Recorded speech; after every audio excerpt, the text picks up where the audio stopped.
Esiet sveicināts, mīļās Radio Merkurs klausītājs un klausītāji.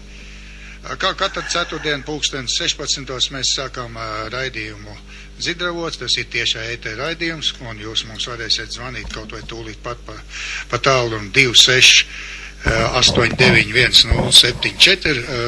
Raidījumu laikā es šo telefonu vairāk kārt arī atgādināšu. Un šodien mēs atkal esam ar vienu mums ļoti pazīstamu cilvēku, un tas ir Johans Danas. Tas ir Vācu Baltu biedrības priekšsēdētājs. Un viņam ir arī dažādi zinātniski tituli un grādi, un ļoti sabiedrībā godājams un pazīstams cilvēks. Un mēs runājām pirms 2 nedēļām, un tagad mēs šo sarunu tā kā varētu turpināt no tās vietas, kur mēs beidzam, jo mēs runājām par šo izstādi Vāciešu Baltī. Un tātad sveiki, Johan. Jā, labdien. Vispirms man jāsaka liels paldies tiem zvanītājiem un arī galvenokārt tiem apmeklētājiem, kas ir atraduši ceļu uz Latvijas Universitātes akadēmisko biblioteku Rūpniecības ielā 10 uz izstādi Vācieši un Baltī. Un tās atsauksmes, kas man bija diezgan nopietnas un tāli ejošas. Pirmais jautājums, pa kuru iet strīdi, ne jau tikai pie latviešiem, ne jau tikai pie vāciešiem, bet vispārīgi, vai ir tādi vācu baltieši, jeb baltvācieši. Un vai šī izstāde ir pareizi nosaukt Vācieši un Baltī. Man vēlreiz ir jāatkārto, es jau drusku to iezīmēju to jautājumu, kad nekādā gadījumā nevar runāt par to, ka pirms 800 gadiem bija vācieši. Vācieši kā tādi noformulējās tikai pēc 30-gadīgā kara, un kad apvienojās vesela rinda grāfists, līdz tam tāda Vācija kā jēdziens nebija. Bija sakši, bija dažādas tautības, un vācieši kā tādi, der Deutsche, ir faktiski atvasinājums no teutoņiem. Un teutonis un teutoņu ordons, un tad tas ir gājis Deutscher, un tā tas vācietis, vācu valodā, pēc būtības sakņojās teutoņu, un teutoņu ordeni pamatā. Un līdz ar to, tanī laika posmā, kad šeit valdīja vācu valodīgie dažādas cilšu, jeb dažādu pavalstu un firstu kalpībā, pēc būtības bija krustneši. Un krustnešs teikt, kad ir vācieši, ir maigi sakoties maldīgi. Un tā tad runa par tiem, kas šeit vācu valodā runāja, tos nosaukt par vāciešiem ir tikpat liela kļūda, kā austriešus nosaukt par vāciešiem, jeb šveiciešus nosaukt par vāciešiem. Tā ir stipri atšķirīga un stipri, kā jau es minēju, stipri saradojusies ar latviešiem, daudz ko no viņiem pārņēmus, tāpat no igauņiem, un līdz ar to tie ir vācu valodīgie. Un vācu baltietis uzsver to, ka viņš ir baltietis. Lai nonāktu līdz tādam teicienam vācu latvietis, neviens īsti gatavs nav, jo tomēr viņi tagad dzīvo Vācijā, tagad viņi sevi pieskaita pie vāciešiem, kaut gan arī vācu baltieši, un līdz ar to šis apzīmējums nav jau tikai retorika par to, kā viņus nosaukt. Bet tas ir ļoti būtiski, ka viņi sevi uzskatīja par Latvijas lojāliem pavalstniekiem. Un līdz ar to te ir tas jautājums, kur mēs esam iebraukuši galīgā purvā. Mēs runājam par krieviem. Krievi, man liekas, ir 23%. Kur tad ir te runa par to, un nevis krievi, bet viena daļa tie, kuri nav ar Latvijas pavalstniecību, par to jau mēs parasti nerunājam, bet tie 23% ir pēc būtības krievi latvieši. Bet pamatā viņi ir latvieši, viņiem ir Latvijas pasi, Tātad, jebkurš ārzemēs viņus uzskatīs par latvieti. Un mums ir papildus jānoskadra, viņi ir etniskie latvieši, jeb viņi ir etniskie krievi. Viņi nav krievi, lielāko daļu ir vienkārši krievu valodīgi. Un šis veidojums ir tas visbīstamākais, ka tā nav nacionāla apziņa, bet tā ir impēriskā apziņa, jo viņi sevi asociē vairāk vai mazāk ar Krieviju. Kur viņi galīgi nav vajadzīgi, ka vajadzīgi kā 5. kolona. Viņi varbūt vajadzīgi, viņi ir ļoti vajadzīgi, jo ārkārtīgi labi ir šeit izveidot 5. kolonu, kuri ir etniskie, krievi etniskie, ukraiņi etniskie, vācieši etniskie, jebkuras tautības cilvēki, kurus es saucu par homo sovietikus, kuri ir paturējuši spēkā savu padomi laikā iegūto prioritāti. Un tā ir viena lieta, par kuru ir nopietni vienkārši jādomā. Tur jādomā valodniekiem, tur jādomā arī juristiem, kā pareizi nosaukt. Un otrs jautājums, es jau vienreiz to minēju, ka nosaukt kādus par nepilsoņiem, tā bija viena no vislabākām kļūdām, kuru Tautas fronte toreiz izdarīja. Un tas bija vienkārši, tas bija, kā viņi sauc, trojas zirgs. Nu kā tā var kādu cilvēku pa nepilsonis, necilvēks. Jā, nu labi, bet juridiski jau pareizi būtu teikt pavalstnieks. Jā, pilnīgi pareizi. Kas ir pilsonis? Pareizi, un pavalstnieks, un varētu būt bezpavalstnieks. Bezpavalstnieks nav lamavārds, un viņam ir priekšrocības, nevis viņam ir pēcrocības. Bezpavalstnieks vienmēr var iet un sūdzēties kaut kāda Strāsburgas tiesā, jebkur, ka viņš lūk kā atklīdušais un neintegrētais, neasociētais un tā tālāk, ka viņam lūk ir zināmā mērā kaut kāda neētības, un tad viņam tūlīt nāk ar to jautājumu. Bet jūs jau visu to varētu likvidēt. Izdariet tos pamat jautājums, latviešu valoda, latviešu likuma, latviešu vēsturi, un pieņemiet to, un tad jūs būsiet pavalstnieks. Kur tā ir problēma? Tā nav Latvijas problēma, tā ir jūsu problēma. Lūk, un šī nostādne ir galīgi otrādi, kad mēs esam nevis zirgu jūkuši ratiem priekšā, bet zirgu piejūkuši aizmugurē. Nu, tas ir pirmais, kuru es gribēju arī atsaukt atmiņā, ejot un skatoties šo vēsturisko izstādi. Jūs redzēsiet, kad kaut kā ir pavisam otrādi.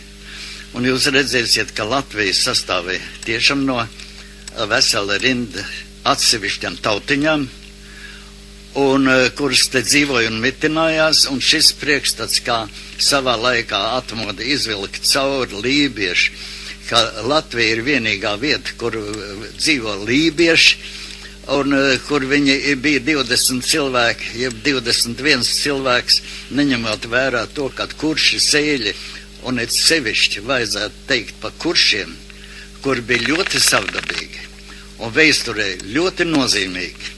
No kuršiem baidījās vairāk nekā no vikingiem. Un kur tad tas ir palicis mūsu vēstures atmiņā par mūsu tautas pelēcību, ka viņi ir bijuši tikai vergi un tā tālāk, tad piedodiet man, Vācijas teritorijā esošie cilvēki, 90% bija vergi. Un tikai 10% bija tā augšējā šķira. Šī vergošana bija visur, ne jau tikai Latvijā. Un es domāju, ka, ja mēs tā rūpīgi paskatīsimies, šī verdzība Latvijā bija maigāka nekā viņa bija tanī lielajā Eiropas teritorijā, kur noritēja 30 gadu karš, kur slepkavoja, bez jēgas un bez mitas, kur tādi, ko mēs piesaucam, kur Krievijas šī okupācija noved pie tā, kad varēja dienu jāt ar zirgu un gaili nedzirdēt. Tad bieži apdzīvotā Vācija bija tādā pašā stāvoklī. Ne tikai Vācija, Čehija, Polija mazāk. Visas šīs valstis viduslaikos bija zem drausmīga jūga. Un lūk, tādā veidā mūsu pašapziņa, ja jūs pastaigāsiet par šo izstādi, manāmi celsies un manāmi sapratīsiet to, kad latvieši un igauņi pārsvarā tie ir tie tā sauktie baltieši, kad viņi nemaz tik zemī metam nebija un nav. Un šis mazvērtības komplekss, kurš tiek mākslīgi kurināts, un kur no vienas puses labi gribēdam nacionālisti iebrauc otrā purvā un sāk strīdēties par lietām, par kurām vispār nebūtu vērts strīdēties par latviešu valodu, kur pat pa sevi ir saprotam, strīdēties par to, kurš tur ir pilsonis, nepilsonis un tā tālāk, un nekādā gadījumā neatnākt ar normālu analīzi. Un vienmēr uzsver to, ka Latvijā ir, teiksim, cik tur 18-20% Krievu, 10% Ukraina, tie un tā tālāk. Mums ir vesela rinda tautiņas, un mums nav nekāda pamata te atbalstīties uz kaut kādu Krievu valodu. Tad mums ir visas šīs valodas jāieved, un otrkārt jāņem vērā vēl viena lieta, kur ir lielā grūtība starp Eiropas Savienību un Krieviju. Grūtība ir vienkārši tehniski, iedomājieties, ka visi teksti ir jātulko kiriļicā, uz kuru nemaz nav tik vienkārši tehniski visu to izdarīt. Jau latviešu valoda ir izdarījusi kļūdu, kad ir paņēmusi veselu rindu burtu apzīmējumus, kurus varēja normālā latiņu valodā uzrakstīt. Un līdz ar to ir radīta mākslīga barjera, un šī barjeras nojaukšanai izmantot Latviju, lai šeit būtu pirmā valsts, kurā vienlīdzīgi ir kiriļica, un kur vienlīdzīgi ir latiņu teksti. Tā ir tas stūris, pa kuru varētu iespraukties Eiropā un kirilizēt Eiropu. Nu, tā tad jautājums ir druska nopietnāks, un vienmēr būtu jārunā, cik tas maksā, un kam tas nāk par labu, kam no tā ir kāds labums, vai Latvijas nodokļu maksātājiem ir ērti dubulti skaitu to ierēģiņu turēt. Nu, ja ne dubult, pusotreiz vairāk ierēģiņi ir, tātad pusotreiz lielāka nodokļa jāuzliek. Tad jau vairs nevis pievienotā vērtība būs 20%, bet 30%. Lūk, šī valodas ieviešana nāk ar otru galu, pa kuru neviens pat nerunā un neiedomājas. Nu jā, redziet, tā sakarā ar visu to referendumu un mākslīgi izraisīto referendumu, te arī prezidentam sākumā bija kaut kāda tur cita nostāja, tagad viņam ir cita nostāja. Nu, es varbūt, ja tev nav iebildumu, es kāds pārsteigums nolasīšu, man ir, pirms dažām dienām es dabūju tad LSDSP aicinājumu Latvijas, kā viņi te raksta, pilsoņiem, jā. Varbūt, tas prasīs pusotru minūti, ne? Jā, griez vaļā. Un, kā saka, tur paši spried, kāpēc te nav it kā ātrāk noreaģēts, ja? Bet, tad tas satversums gaidīja, ka būs tas satversums, vai ne, tur tas tur spriedums. Tātad cienījāmie visi tautību Latvijas pilsoņi. 18. februārī notiks referendums par satversums grozīšanu, lai Krievu valoda kļūtu par otru valsts valodu. Latvieši to uztver kā apdraudējumu savas valodas un valsts pastāvēšanai, kuras neatkarību mēs atjaunojam 4. maijā un kopā aizstāvējam uz barikādēm, jo Krievu valoda vienkārši nomāks latviešu valodu. Tā būtu kārtējā vēsturiskā netaisnība pret Latvijas tautu. Mēs sakām paldies tiem nelatviešiem, kuri apzinoties šo situāciju negāja parakstīties par referendumu ierosināšanu. Ne jau domstarpības sabiedrībā izraisīja referendumu, bet gan dažādu politisko partiju vēlmu spodrināt savu tēlu, savu vēlētāju acīs. Tāpēc mēs aicinām visu tautību Latvijas pilsoņus, arī tos, kuri parakstījās par referendumu ierosināšanu, pasniegt politiķiem mācību stundu, piedalīties referendumā un vienot nobalsot pret satversmes grozījumiem, tādējādi slēdzot šo jautājumu tālākām diskusijām un spekulācijām. Mēs varam diskutēt un vienoties par ļoti dažādiem jautājumiem, taču tie nedrīkst apdraudēt Latviju kā neatkarīgu valsti un latviešu valodu kā vienīgo valsts valodu. 18. februārī aicinām visus uz referendumu. Balsosim pret satversmes grozījumiem, lai noraidītu divkopienu valsts izveidošanas iniciatīvu, atbalstīt sabiedrības konsolidāciju un latviešu valodu kā vienīgo valsts valodu Latvijā. Nu, un tas ir pieņēmusi LSDSP valde 21. janvārī. Jā, nu es tikai varu pie šī jautājuma teikt, man īsti viss nav saprotams.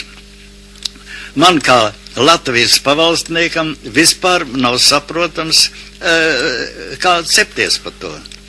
Man drīzāk interesē, lai cilvēki drusku paskatās un iegūst pašapziņu par savu vēsturi. Un ielaisties šinī strīdū, tad piedot man, ja viens piedzēries guļ grāvī un saka uz mani, to esi lupat, tad tas nav mans cieņas jautājums, ka es sākšu ar viņu strīdēties un teikt, ka nē, es neesmu lupat, es esmu fizikas doktors. Nu, tas taču ir neiedzīgi. Ir lietas, par kurām vienkārši ir jāapzinās, ka šis jautājums ir uzcepts un nemaldīgi daļēji viņš ir uzcepts no Latvijas nacionāļiem, kuri par šo jautājumu izraisa skandālu. Nu, bet kā tik un tā jūs visi ziniet, mīlīši, ka šis referendums nevar tehniski iziet cauri. Nu, viņam nav pamatojumi. Nu, tad kādēļ viņam pievērst tādu uzmanību? Kādēļ pastiprināt Lindermaņa psiholoģiju? Lindermans iemet šito te sūdzību Latvijas mierīgajā ezerā, tas ir mans viedoklis. Jā, vai tāds ir arī Krievu viedoklis? Nu, viens no man pazīstamiem uzņēmējiem, kuram bizness ir arī Krievijā un Sanktpēterburgā, viņš bija tie skaidri un gaiši pateikuši, ko jūs tur to Linderman, ko mēs iztiecam ārā, jā. Un viņš pie jums tur staigā aģitēdams, vai ne, un darīdams, ko grib, uzvesdamies kā savās mājās, vai ne? Es vienīgais tiešām neizprotu. Te vienu, kas viņš bija ekonomistu, kurš bija teicis, ņemiet ārā naudu tur no bankas un tā tālāk būs devalvācija, un tā tālāk viņu paņēma un apcietināja. Jā. Un Lindermans, tas bija Ventspilī. Jā. Un Lindermans staigā riņķi un klāja mīda ar kājām jebkuru, varētu teikt, pat morālisko pamatu, kaut kā tādā veidā, un viņš pat tiek rādīts televīzijā. Viņa bildi rāda internetu žurnālos, viņa bildi rāda jebkurā avīzē un tā tālāk. Es to kaut kādīgi, es nesaprotu. Kaut kādā veidā tas ir kaut kāds neprāts, bet, tur nekā nevar darīt, pret to vērsties. Nav nozīmes. Es šajā gadījumā gribu tikai vēl reizi latviešus, etniskos latviešus, kur ir latviešu izcelsmes, latviešu tautas izcelsmes, nenolaisties līdz tik zemam līmenim un paturēt savu cieņu par sevi, kur tiešām latvieši ir ar zelta burtiem jāierakst Eiropas vēsturē. Ar vismazāko analfabētu skaiti, ar vislielāko izglītības līmeni. Pēc Pirmā pasaules kara un ap Pirmo pasaules karu uz 19. 20. gadsimtiņa sliekšņi, šī bija fantastiska zeme. Un aizmirst to, ka mēs šeit dzīvojoši, neatkarīgi no savas etniskās izcelsmes, esam Latvijas patrioti un punkts. Un šādā veidā savu apziņu noturot un neļaujiet viņu izprovocēt un ielaisties galīgi neiedzīgos diskusijās. Es uzskatu, ka ir jāpatur savu pašcieņu. Un līdz ar to, ja mēs runājam par pašcieņu, vēl otrs jautājums, kur es vēlreiz gribu pacelt. Kad mēs esam sovietizējušies, mums ir tādi jēdzieni, nedrīkst teikt žīds, nedrīkst teikt čigāns. Jā. Bija jāsaka Roma un bija jāsaka ebrejs, kur es strādāju starp Latvijas žīdiem pēc kara, un jebkurš no viņiem krasi apvainojās, ka viņi nosauc par ebreju. jo viņi paši sev saka, ich bin aģid. Tad otrkārt, mēs runājam par pilsoņiem, nevis pavalstniekiem. Mēs runājam par likumdošanas ietvaros, nevis likumu. Jārīkojas nevis likumdošanas ietvaros, bet likuma ietvaros. Likumdošana ir no krievu valodas paņemta. No krievu valodas bija paņemta itālieši, nevis itāļi. Mēs Latvijā dzīvodam, esam tik daudz pārmantojuši sovietisms, kur tā paudze, kas ir jaunāka pa mani, viņi to vienkārši nejūt, viņiem tas likas pilnīgi normāli un dabīgi. Un šī gadījumā es vēlreiz gribu vērsties pie tā, kad otrkārt šī tendence vesela rinda terminoloģijā piešķirt latviešu nosaukumu. Tas ir mērkaķošanās pakaļ Ādolfa laika Vācijai, kur Vācijā automobīļu vietā lietoja Kraftfahrzeug. Un tā tālāk, nevis kino, bet Lichtspiel teātra. Un tā tālāk, un tā tālāk. Un Latvija Ulmaņa laikā mērkaķojās līdz un mērkaķojās pakaļ vēl šodien, teiksim, labi, failu vietā es pat nezinu, tas latviskais nosaukums ir kaut kāds idiotisks. Visu kompjuteru tehnoloģiju, kur ir starptautiski lietošanā, starptautiskā apritē, katram jēdzienam piešķirt kaut kādu latviskotu vārdu, tas ir totālais absurds, jo viņam nav etimoloģiski nekādas saistība ar to, no kā viņi grib atvasināt. Kādreiz, kad mēs lasām tās valodnieku gudrības, tas viss ir, kaut ko līdz kaut kādām anekdotei, līdz smieklīgumam aiziet kādreiz. Jā. Un es arī esmu beidzis filoloģijas fakultāti savā laikā, un tāpēc es vēl jau vairāk brīnos, cik tālu var aiziet dažādos latviskojumos un pa katru cenu tur stāvēt uz galvas un taisīt tiešām, kā tu, Johan, saka, tas, kas ir starptautiski atzīts un ir iegājis starptautiskajā praksē, tad tas rada tehnisks jucekļus, un tehnisks traucējums cilvēku komunikācijā, un viss, galā kaut kā ir loģikai, taču tomēr vajadzētu būt. Man ir jāatgādina to, kāpēc viss zinātne bija latiņu valodā. Tāpēc, kad Vācijas teritorijā dzīvojušie cilvēki, bavārieši ar švābiem, vispār nevarēja sarunāties. Nebija iespējams. Un līdz ar to, jebkurš zinātnes cilvēks sarunājās latiniski. Un tas bija tas sakars, kāpēc arī mediķiem vēl šodien ir spēkā latiņu nosaukumi, lai mediķis no ganas, jeb no kurienes ar viņš nebūtu, nosauktu šo orgānu nevis par plaušām, bet kā viņš ir latiniskā terminoloģijā. Un tad viņiem nav kļūda, jo šī nesaprašanās ir cilvēka dzīvības cena. Un līdz ar to šī nesaprašanās tehniskos jautājumos arī var būt dzīvības cena. Tas trakākais ir, ka viens pilots iemācījies latviešu terminoloģiju ar kompjuteru ziņā, ko mēs sakam par datoru, piedodiet, no kura laika dators ir latvisks vārds. Dati ir lateņu valoda.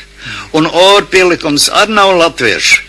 Viņam ar latviešu valodu nav nekas kopīgs, bet kompjuters, lūdzu, ir no angļu valodas ņemts skaitļotājs, un mani vācieši, viņi arī sauc par rechneru, par rēķinamo mašīnu. Bet kāpēc tad nevienoties? Tad viens cilvēks, kas grims, teiksim, jūrā, un sēž uz savas jahtas, un viņa borta kompjuterē ir sagājis fails, un tagad viņš murmanās savā pieņemtajā latviešu valodā, viņš pat nezina starptautiskā nosaukuma. Tā ir dzīvības cena.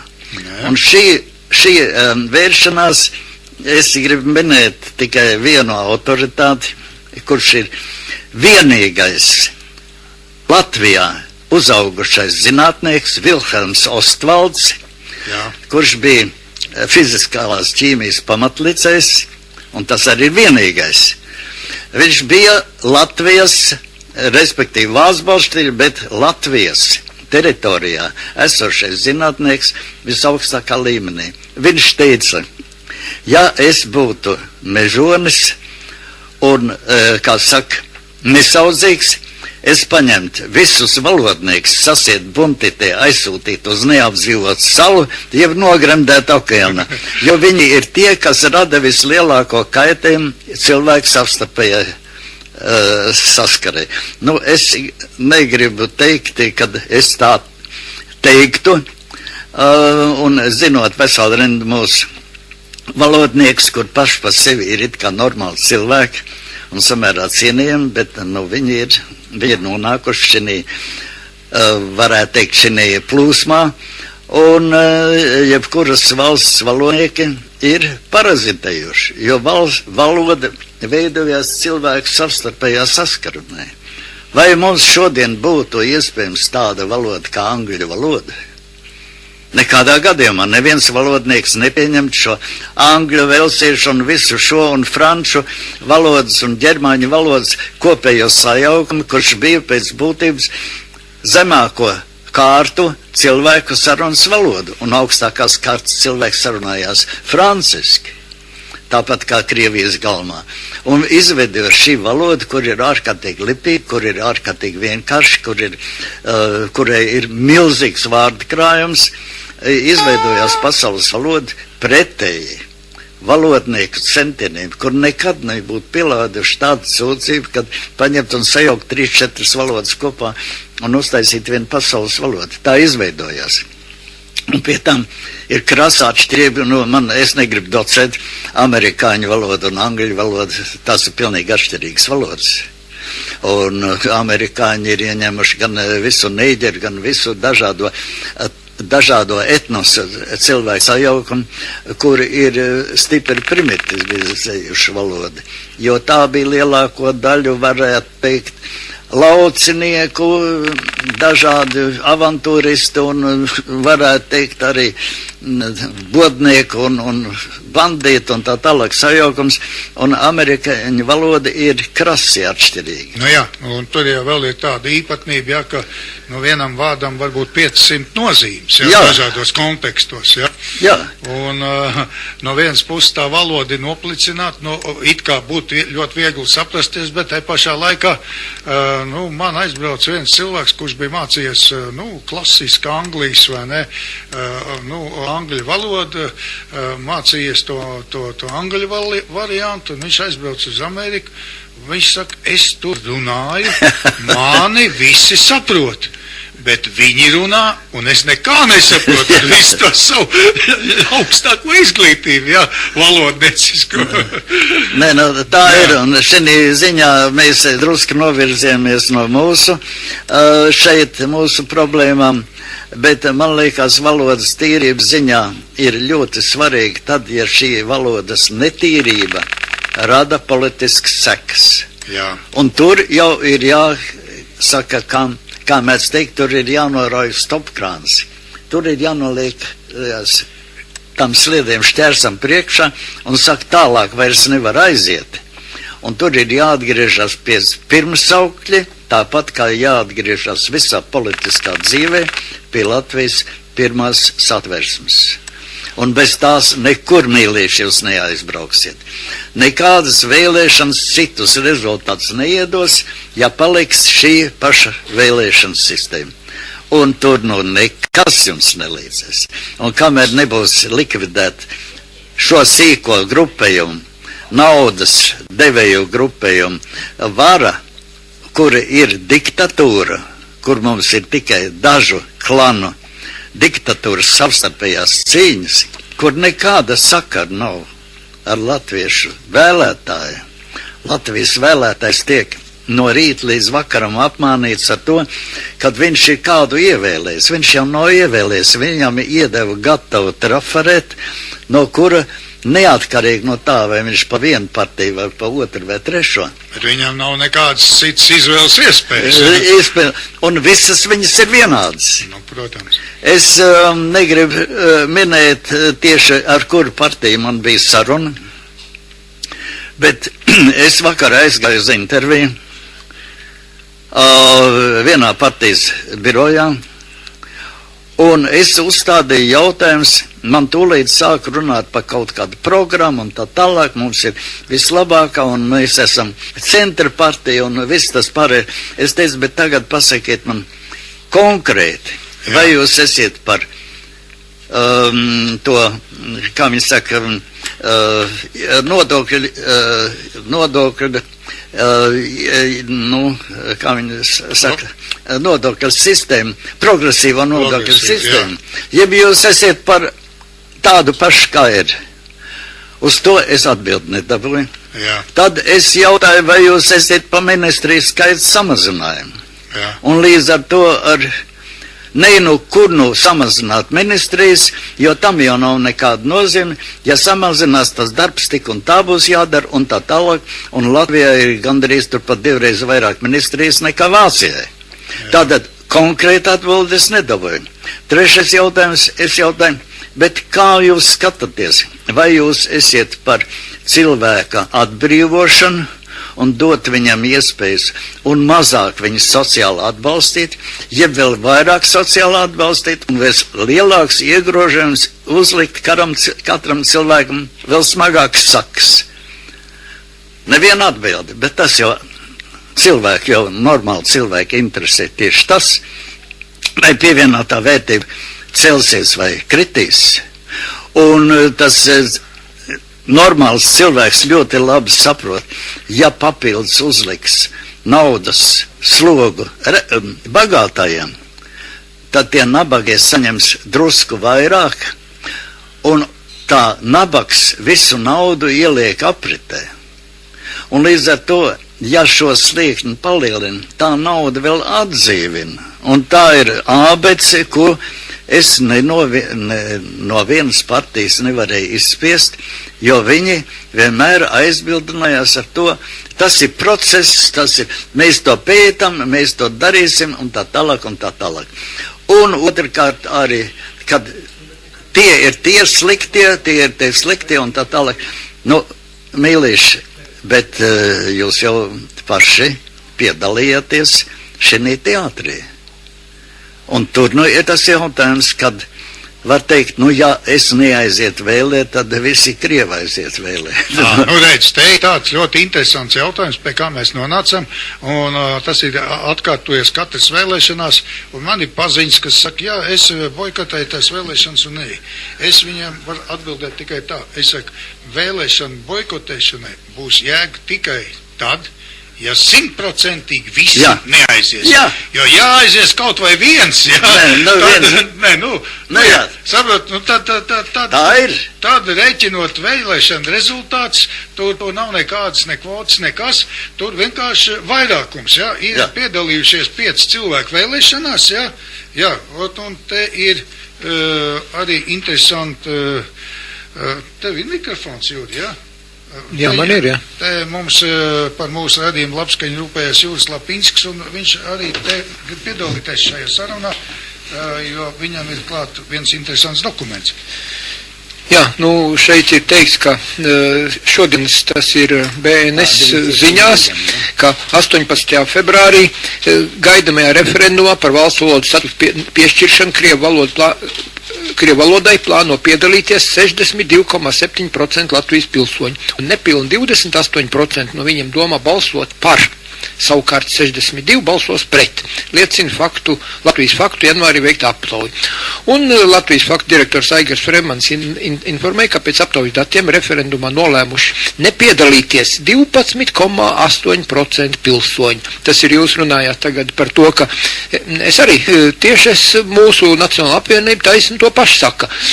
Mēs esam par to, ka mums tur nav ko darīt, man nav jāpierāda, ka es neesmu kamīls, bet tikai tā lieta ir realizējama tad, un mēs nepiedalāmies personiski kā cilvēki tad, ja patiešām, ja visi boikotē, un tad mēs parādam. Bet izrādās, ka referendumā nolēmuši nepiedalīties tikai 12,8% pilsoņi. Savukārt daļiedzīvotāji vēl svārstās 13%, ka drīzāk piedalīsies, un 4,5%, ka drīzāk nepiedalīsies. Bet 7% vispār nezin, kā rīkoties. Un tātad referendumā gatavojas piedalīties 76% latvieši un 75% citautieši. Abās grupās ir līdzīgs skaits referendumu pretinieku, uz balsošanas iecirkņiem drīzāk vai noteikti nedosies 17,2% aptaujāto latviešu un 17,7% citautiešu. Es tagad netērēsim laiku, jo mums ir interesantākas lietas, jo, var sakot, te ir arī pa Vidzemi, Kurzemi, Latgali un tur. Latgalē, protams, valda nevis latgaļu valoda, bet valda krievu valodu, un tur 49% balsos par, un tikai kādi tur 30% pret, un tā tālāk. Bet ar to jūs variet iepazīties BNS ziņās, šodienas internetā tur ir liels jauks raksts visiem komentāriem. Jā, lūdzu, Johan, turpiniet. Jā, es jau pirmie teicu, ka es šodien nekādā gadījumā negribu iejaukties problemātikā, kas ir ar šo referendumu, jo tas nav nozīmīgs pagrieziens Latvijas vēsturē, un neko viņš sevišķi neizmainīs, viņš viss tas kuģis iet uz priekšu tādā pašā gaitā, un ja tādā pašā gaitā latvieši paši sevi neapzinās, tad ir vakars. Un tā ir daudz svarīgāka lieta nekā, kad viņi atļaujas uz jebkuru provokāciju nākt un iejaukties tādā sistēmā un tā tālāk. Varbūt Ušakovs kaut ko ir izteicis ne tā, tad vēl kāds, un tad no riņķi ap to cepās. Un tas viss ir maziņš, jo tā lielā problēma, kad Latvijas normālais cilvēks ir totālas diktators pavadā, un kad Latvijā, lai izķertu it kā lielās zivis, mazās zivis tiks mašķerēts ārā no ķeseles, kas Latvijai maksās milzīgu naudu, šī viltus tā nulles deklarācija, kurai nav nekāda absolūta pamata, jo tie, kuriem šī nauda jau ir ķešā, viņi leģitīmi ir zaguši. Un šo leģitīmo zakšanu mēs tagad 20 gadus pēc tam, kad tas fakts ir noticis, ka viens cilvēks kantorī, kurš viņu diktē, varēja nopirkt certifikāts. Pasaka man, kā varēja nopirkt certifikāts? Nevarēja. Praktiski tu aizgāji uz krājbanku un tu teici, es nopērku no tā certifikāts pāraksti, bet tas, kas pārdod, varēja tik palikt bez šā, jo tu varēji teikt, es jau tev esmu samaksājis. Jā. Un līdz ar to nopirkt certifikāts varēja tikai tie, kur bija krājbankas, teiksim, cilvēki. Un viņu uzpirka ne tikai vienu, bet viņu uzpirka 1000 par 20 centīmiem gabalā. Ko tu nevarēji un tu nevarēji. Tu fiziski to nevarēji izdarīt.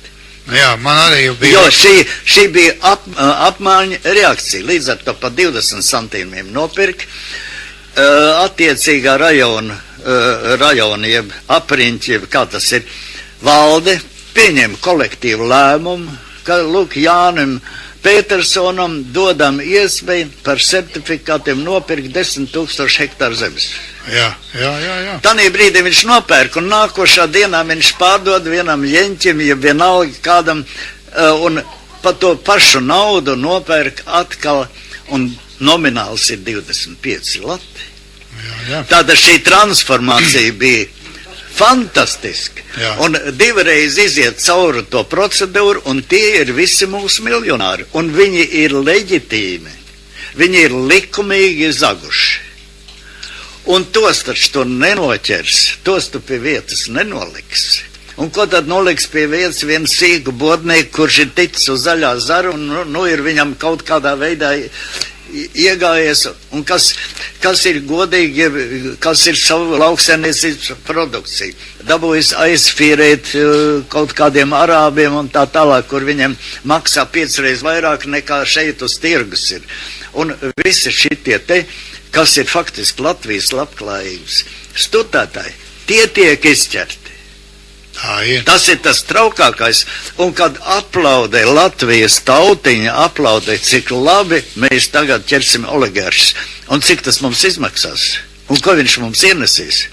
Un tad vēl jau vairāk ir tas, ka pats princips, ka katrs cilvēks tagad ir jādod savas personīgās ziņas. Cik tālu mēs esam nonākuši, mēs tagad pārvalda Latvijas valsts, vairāk valda par katru pavalstnieku nekā Krievam. Krievu laikā aizvēra acis, ka tu nopirki mašinu, tad tev neprasīja, ka tu ņem naudu. Jā. Jo pa savu algu tu to nevarēji izdarīt. Ja tu nopirki televizoru, tad nenāc čekis tavā mājā un neprasīja, kā tu varēji televizoru nopirkt. Jo pa savu algu tu to nopirkt nevarēji. Bet to televizoru pārdot vajadzēja. Un tad aizvēra acis ciet un viss ir kārtībā. Pārlūkoja tikai par to, ka tu palaidi muti. Jā. Un par to, jā. Bet pa visu pārējo, ko tu darīji, ko tu nedarīji, ko tu andelēji un tā tālāk, tā vienreiz gadā bija viena lielā parauga prāva, kā pa piemēram nošāva universāla veikala direktoru. Jā, es tajā laikā šajā mājā, kur mēs te sēžam, es 7 gadus biju raidījuma likums un morāla redaktors. Un man bija, es sēdēju pie Republikas prokurora katru nedēļu vienreiz. Jā. Es runāju ar tieslietu ministru, es runāju ar iekšlietu ministru vai vietniekiem, jā. Jā. Un tā sakot, nu tas bija mans darbs, jā. Un tajā laikā es zināju to, ko nezinu citi. Tā bija tā žurnālistu priekšrocība, vai ne? Jā. Nu, man te bija jācīnās ar saviem priekšniekiem pa katru līķi, vai ne, kur rādīt, kur nerādīt, vai ne. Nu, bet tā kā es biju 2 gadus televīzijas pirts redaktors un 7 gadus raidījuma likums un morāla redaktors un vēl tā drūkto kronika arī rādīja, nu tad tie bija tie raidījumi, ko cilvēki skatījās, vai ne, viņas tur pārunāja sabiedrībā un tā. Bet, nu, tagad tā dzeltenā presa sacenšās, vai ne, kurš vairāk līdz un asiņaināks parādīs un viss aiziet līdz kaut kādām galīgām muļķībām, jā. Bet kas ir viena lieta, ko tu te pieminēji, pa ko man gan gribētos te piebilst, ja, tieši tā psiholoģija, kas ir tautā, ja, nu, par tiem to zagļu meklēšanu, es saku tā, ka pašreizajā situācijā nacionālā buržuāzija ir mazākais ļaunums, ja, un tieši tā ir, kā saka, nu, tā starptautiskā buržuāzija grib, kā saka, atņemt, aplaupīt mūsu to nacionālo buržuāziju, bet mans uzskats ir tāds, ka ja mums būs bagāti cilvēki šeit Latvijā, tad būs arī bagāta Latvija. Svarīgi būtu tas, lai to cilvēka darbība, nu, to veiklo cilvēku darbību, lai tad gal galā tad tie nodokļi šeit arī paliek, ja, un tad tā nauda radīs naudu un būs apgrozījums un kaut kas šeit notiks, ja. Te es gribēju vienu lietu piebilst. Jautājums pilnīgi āršī nopietnas. Atgriezīsimies pie Amerikas, atgriezīsimies pie Forda. Un ko Fords izdarīja, pārējie visi fabrikanti, viņi lamāja no sunīja ārā, un Fords maksāja saviem strādniekiem 2 reizes vairāk nekā citi. Un tad viņš viņiem atbildēja, bet es jau gribu, lai man strādnieki manus automobīļus var nopirkt. Un tur ir starpības starp nacionālo buržuju, ja varētu teikt, un ārzem, jo viņam ir interesi, ja viņam ir galva uz pleciem, tad ja viņš ir bagāts, tad viņš ieguldīs savā zemē lielu naudu, lai kļūtu vēl bagātāks. Un ja viņš ir bagātnieks lupatnieks zemē, tad viņš ir nožēlojums starptautiskā līmenī. Gluži vienkārši, nu mēs skaitam mūsu miljonāri. Kas tie par struntu miljonāriem? Tie taši, ja viņam ir miljons naudas, tas nav miljonārs. Ja viņš pa gadu nopelna 10 miljonus, nopelna, nevis ka viņam ir, tad jau tas ir drusku spēlētājs. Un šinī mazā Latvijā uz vietas vien nopelnīt nevar, bet tu vari savu vidi normāli atbalstīt, un tur ir tā nelēma, kad latviešu tagad bāleliņš sāk dierāt, un jebkurš druscītiņa ar galvu skatās neveči šinī valstīm un ielikt naudu, kur es varbūt nevarēšu īsti norēķināties, un mans grāmatvedis varbūt būs nokorumpējis kaut kādu tur Rīgas domas veci un tā tālāk. Šitais sēž uz pulvermutis. Jā, Tad, es te pirms 2 dienām tikos ar vienu savu paziņojumu, savu, kur es arī pateicoties mūsu radio iepazinos, un, mēs tur sākam runāt, un viņam arī bija tā nostāja, faktiski viņš ir, varētu teikt, tādā starptautiskā biznesā, un viņš lepni paziņoja, ka, šogad viņš tur 300 līdz 500 tūkstoši nopelnīs, bet nākošais gadu viņam būs 5 miljoni, un būtībā, tas viņa biznesa plāns, un viņš tagad, es saku, nāc uz raidījumu un parunā, nē, viņam ir klusēšanas periods, jo viņiem ir bailes, ka patents nenozog ķīnieši, un ka tur viss, kas nenotiek tam līdzīgs, un es viņu saprotu, bet saprotu tas, ko viņš dara, un nodokļus maksājot šeit, un ja tie nodokļi te patiešām paliks un būs, tad arī tā viņa biznesa attīstība, tā kaut ko dos, vai ne, noteikti. Tāpat es zinu, ir tāda pirms kādiem gadiem bija uzsāka, tāda kampaņa no valdības puses, apkarot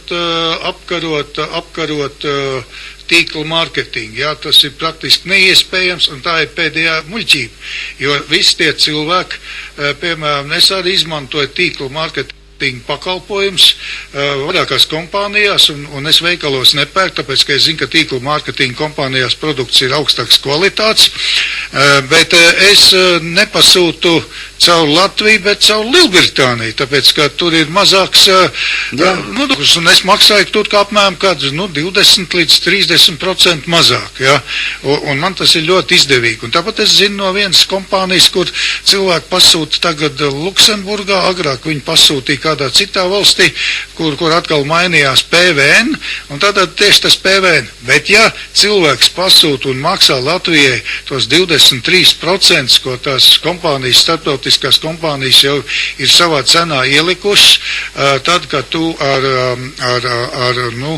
kurieriem viņi tiek nogādāt uz Latviju, tad jau tas 23% ir nomaksāts, jo juridiski viss ir nokārtots, un valstī ir jābūt pat ieinteresētai un jābūt priecīgai, ka tas tā notiek. Valstī, bet tu atkal aizrunājies garam. Valstī ir jābūt. Nav jābūt. Jebkura valdība principā ir parazīts. Jebkura. Un ja mēs esam viņu palaiduši tādā veidā, ka viņi drīkst izdarīt visu, ko vien viņi grib, un vēl, kā saka, kā Krieva laikā bija, kad piedod man par teicienu, kad čurā uz galvas un tad paceļ ausis un saka lietas. Tad ir runa par to, ka te ir jāatgriežas. Tautai ar apziņu vien, kad jebkuru valdību, kur viņi ievēlēs šī vēlēšanu sistēmā, būs tāda pati. Nekad viņi savādāk nevar pēc savas uzbūves. Tad runāt par to ir tāpat kā atmoda. Atmoda bija sakrājies cilvēkiem šis pozitīvais lādiņš, nevis negatīvais. Tas bija pozitīvais lādiņš, ar kuru es gāju uz barikādēm. Ar sajūsmu, ar prieku, nevis ar naidu. Un ja ar šādu prieku un tādu sajūsmu mēs prasīsim pietiekoši nozīmīgi iziet uz referendumu un parakstīties par to, kā atjaunot Latvijas tiesisko statusu, tad kaut kas var notikt un jābūt ir zināmā mērā šim, varētu teikt, potenciālam lādiņam. Un bez tā potenciālā lādiņa nekas nenotiks. Un te ir jautājums par to, vai ir vērts šī gadījumā cepties? Es domāju, jā. Ja manā dzīves laikā tas nenotiks, es vismaz savā laikā, kamēr es esmu spējīgs to darīt, vēl un vēlreiz atgādināšu latviešiem. Latvijā bija ziedu laiki, un ziedu laiki bija pateicoties tai fantastiskai demokrātijai, kuru tika ievēlēts parlaments. Tā nebija, neviena partija nevarēja diktēt noteikums. Un tas, lūk, nepatika Ulmanim, un tas, lūk, nepatika Ādolfam, un tas, lūk, nepatika Musolīnī, un tas nepatika Franko, un tā tālāk. Tā bija visas Eiropas nelaime, kad valdības nevarēja vairāk, kā saka, uzlikt iemaukts normālam cilvēkam, jo parlaments bija demokrātisks un nebija vienas partijas valdība. Bija mazākuma valdības, visas valdības, liekam, viena valdība bija vairākuma valdība, bet normāli valdības bija mazākuma. Un kāda vaina bija Emša valdībai? Emša valdība bija mazākuma valdība, un viņš nevarēja tā kā, teiksim, Godmanis, kurš uzskata uz Trebienas un pateikt, un tagad būs tā. Viņa bija jārēķinājās, un tāpēc viņa noņēma. Gluži vienkārši, jo viņa bija demokrātisks pēc būtības, jo viņa nevarēja diktēt parlamentam savus spēles noteikumu. Un tā arī ir jābūt. Kad valdība bija tanī laikā, vairāk bija jau izpildu vara, nevis likumdevēja vara. Parlaments mums ir tikai piedēlis. Nu, kā var runāt par kaut kādu parlamentu, ja pirms parlamenta sēdes jau viss ir nokārtots, viss ir sarunāts, un visiem ir pateikts, tu tagad balsos tā, un to izdara 1 vai 2 cilvēki. Tā ir 1 vai 2 cilvēka diktāta politika katrā gadījumā reizē. Nu tad, vai tad tauta vēl to nesaprot? Nu tad viņai ir jārāda tas, ka ne jau ar sekām jācinas, bet ar cēloni. Un cēlons ir nedemokrātiskā iekārta Latvijā. Nu, man šķiet, ka arī tas, ko mēs te runājam, arī ir kaut kāds labums cilvēkiem, kas mēģina ieklausīties un kaut ko saprast. Un man tāds iespējas pēdējā laikā, ka cilvēki vairāk sāk apzināties sevi, sāk kaut ko saprast. Un, nu, tas process, manuprāt, ir sācies. Ja? Cik viņš būs ātrs, tas ir atkarīgs no daudziem un dažādiem apstākļiem, bet es negribu te runāt par tādiem materiāliem, ko es esmu lasījis, un kur ir varbūt pieejami kādiem varbūt interneta tur lasītājiem. Tas ir vērtējums pilnīgi ārpus mūsu planētas, ja? Un ja es te sāku runāt par tādām lietām, ko es zinu, tad tu vari smieties, cik tu gribi. Tas zemes vērtējums šeit, ja? Tas, kas te notiek par politiku, par demokrātiju un tam līdz, es biju vienkārši pārsteigts, vai ne? Es tev tādu materiālu aizsūtīšu, un tad tu varēsi smieties vienatnē, vai smieties vai raudāt, ja? Bet es biju vienkārši pārsteigts par to, kādā veidā dažādi vērtējumi šeit notiek, ja? Es vienu lietu gribu te vēl paspēt pateikt, ļoti īsi un koncentrēti. Ja kāds seko notikumiem pasaules augstākajos finanšu varas ešalonos, tad vajag saprast to, ka šī sistēma, banku totālā pasaules pārvaldīšana nonākusi līdz tādam tupikam, ka tālāk vairs nav kur iet. Un viņi var nojūgties, un man ir ļoti liela varbūtība, es redzu, kad tagad nojūgsies šī visa finanšu sistēma, notiks ļoti lielas pārmaiņas valstī. Jo pēc būtības Latvijā lats kā tāds nav sekts ne ar ko. Dolārs nav sekts ne ar ko, un viss šitas neatsektais, ne ar ko sektie čeki, un valdība ir apgrozībā, un viņi ir nonākusi tik tālu, viņi ir uzzinuši savas fiktīvās peļņas, izmantojot šos pacēlumus un grimšana ekonomika. Katrā no šiem viļņiem viņi noslauca, var teikt, peļņu. Bet kur tad viņi var likt šo nolaupīt un noslaukt to peļņu, kur pat pa sevi ir fiktīva? Cik ilgi tas tā var iet? Nu, pat ir tā, ka Starptautiskais valūtas fonds sevi satur vairāk naudas nekā visas tās valstis, kuras ir visi budžeti un visi un tā tālāk. Bet tie taču ir papīri tikai. Un šīs savstarpējās saistības ir ārkārtīgi ievainojams. Un vajag vienā galā nobrukt šitam te gājienam, un tad būs ļoti liels nepatikšanas. Nu, tā prognoze tāda ir uz jūniju, ka varētu būt tā nobrukums, jā.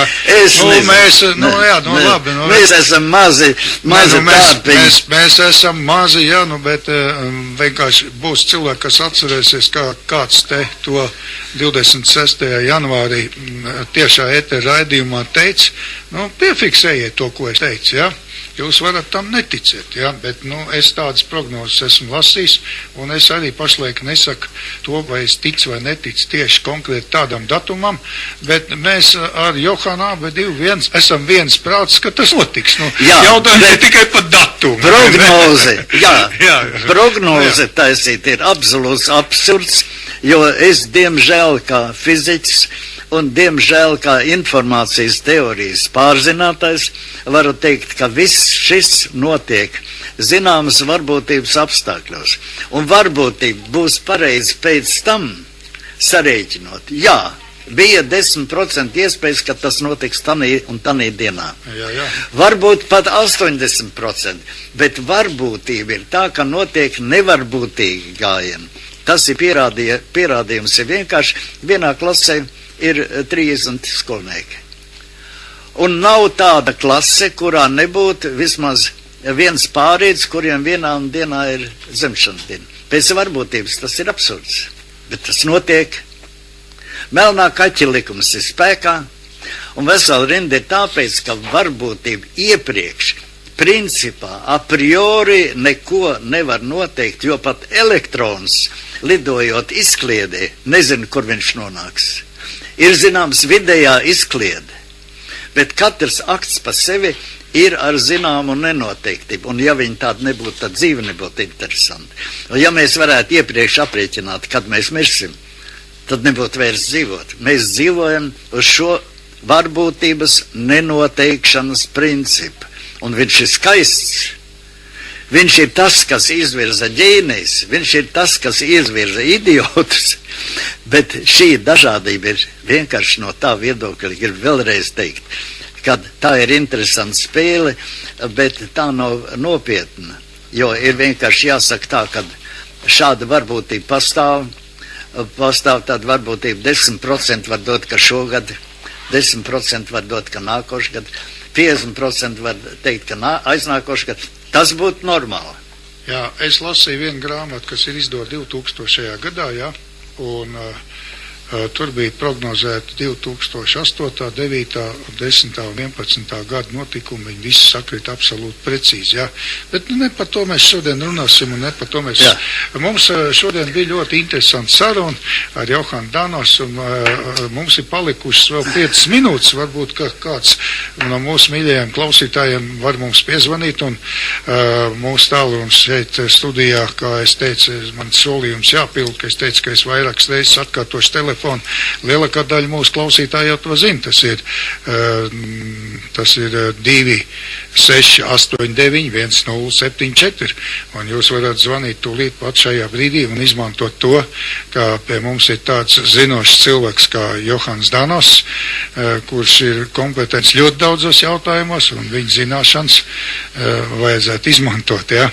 Tātad lūdzu, jūs mums varat zvanīt tūlīt pat uz Radio Merkurs studiju šajā pašā brīdī. Tātad, ko tu atlikušajās 5 minūtēs gribētu vēlēt, ko lūdzu? 2 minūtēs, tā varētu teikt, jā, 2 minūtēs.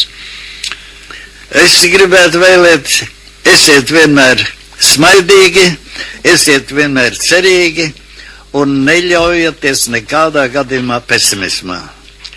Jā, paldies Johanam Danovsam par piedalīšanos raidījumā, un paldies arī Jurijam Lapinskim, kurš ne tikai, bet mums ir kāds zvans. Jā, lūdzu, Radio Merkurs jūs klausās. Jā, lūdzu, mēs jūs klausamies. Labvakar, es, protams, uzmanīgi klausījos, un paldies Danos kungam par viņu domām. Jā, bet, ko mēs te par tām finansēm runājam, rezultāts jau ir redzams, jā. Ja kādreiz tur sākumā, jā, Latvijas, teiksim, bija kaut kur 6 lati, jā, 7, cik tur tā zelta cena, šodien jau 28, 4 reizi devalvācija faktiski, jā, tas jau arī visā pasaulē aizgaisi. Jā, paldies par jūsu zvanu, un es arī varu pievienoties Johana Danos domām un vēlējumiem, un es novēlu jums visiem kļūt par, jā, vēl viens zvans, jā, lūdzu, Radio Merkurs jūs klausās. Jā, lūdzu. Halo.